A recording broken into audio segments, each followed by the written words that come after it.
it's time for yard maintenance. And in order to bring everything that we need into the backyard and help me carry everything, I got that Yarbo cart. Now let's see what's included in this box. First we have our heavy duty polyplastic bucket and 4 pneumatic wheels. Then we have our handle, our frame that goes underneath, and our instruction. In this box we're going to find our latch and our hardware. Now the instructions are pretty simple to assemble this. So you see all the step 1, 2, 3, 4, and all the hardware is put together. So for step 1 we need those hardware, step 2 those hardware, and then continue like this. It is fairly simple to assemble. I'll show you how. So first of all, you need the back bracket. Now we're going to put our hardware from the inside the cart. The head are square, so they will not move when you're tightening the hardware. You're going to need a 1/2-inch socket, and this is the socket that you'll need to do the whole job. Your nut goes towards the bottom of the cart. Don't forget to put the washers on that. You want to put everything snug, but not super tight because it's still just a polyplastic cart. Now the front bracket actually is going to pivot, so you need to put those washers into it. The biggest part of the washer go in between the brackets, so that like that it's not metal and metal rubbing when you're going to tilt your cart later on.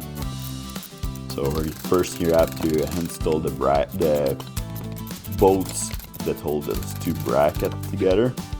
Now it's tilted. The front of the cart was already assembled. That's the square head that I was talking about. You put your bolt through the cart. This is going to be, we're installing the bracket for our back wheels right now. Again, don't forget the washers. This just helps with the torque and to spread the pressure of the nut. Now we're going to mount our wheels. So on that shaft there's a hole in it. Put your washer in first, and then we're going to put that pin and flip that clip to lock it in place. Don't forget your air valve goes towards the outside of the cart. Make it easier if you need to pump those tires full of air. Now we're going to install our release bracket. So this is a latch actually to hold your cart down for when you're driving around, and then you'll have to pull it up whenever you want to tilt your cart. The nuts for those bolts are going to be inside the cart. Now we're just installing our handle, or just one bolt and nut that goes into the other side. Make sure you don't put this too tight, and just complete the assembly. Now you can pull this cart with a lawn tractor or a Yarbo, or you can just use the handle and pull it by hand. You just use the same pin that locks the handle in place as a hitch pin. Let me know what you think of this Gorilla cart. I think it's pretty handy. I like the way that you can dump your load, carry it with you. The versatility of being able to tow it behind a tractor or lawn tractor or anything that you have to tow it with. It's very cool.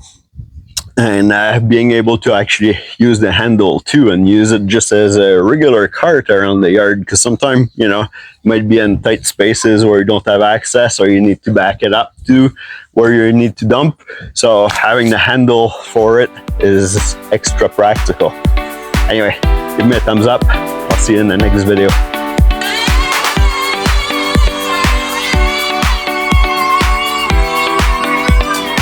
Whoa, oh, there's the following option, follow me option on this thing, but it's way nicer to use the remote.